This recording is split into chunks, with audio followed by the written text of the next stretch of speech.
When it comes to our talents and our skill sets, which I will refer to as our gifts, we're just like a deer in headlights. Remember, I'm a teacher, not a speaker. If you're not familiar with this concept, when a deer is out, their peak activity time is around sunrise and sunset. So about an hour before and an hour after sunrise and sunset, that's when deer are moving around the most. They're interacting with each other. They're looking for food. They're changing locations.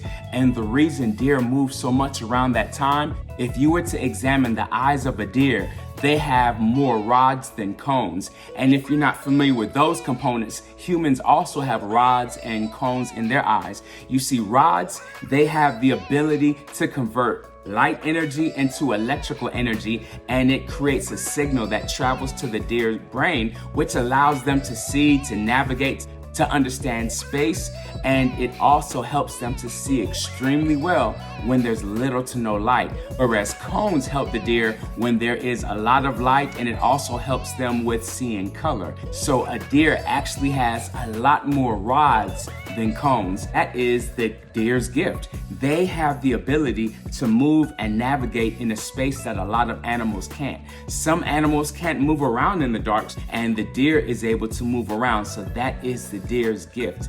And if we're not familiar with what our gifts actually are, if we have not taken the time to identify them, to read more about personality types, character traits, detachment styles, learn how you interact in different states. How do you act when you're in different situations when you feel comfortable and natural? And how do you act when you feel like you're outside of your comfort zone? If you're not familiar with that, I would highly recommend that you look into taking a DISC assessment, but there is so much value in understanding where your gifts are and how your gifts function, because you do not want your gifts to then become into a curse. For example, back to our deer, they have more rods than cones in their eyes. So as I said earlier, they can see extremely well when there's little to no light. But what happens is when you drive around going to wherever you're going, and you might even have your high beams on, and that tremendous amount of light hits the deer's eye and it hits those rods, those same rods that help it navigate when there's little to no light, now causes that deer to be blinded. And that deer just naturally freezes and remains stationary because it doesn't know where to go. It completely loses track of where it is, what is surrounding it, and it just freezes and it attempts to camouflage in. And if you do not have enough time or space to swerve or hit your brakes, guess what? There's a strong possibility that you could hit that deer, and unfortunately, Bambi could lose its life. And it's not that Bambi just ran out in front of your car because it doesn't like the woodland creature life anymore. Once again, it was just frozen because it did not understand what just took place.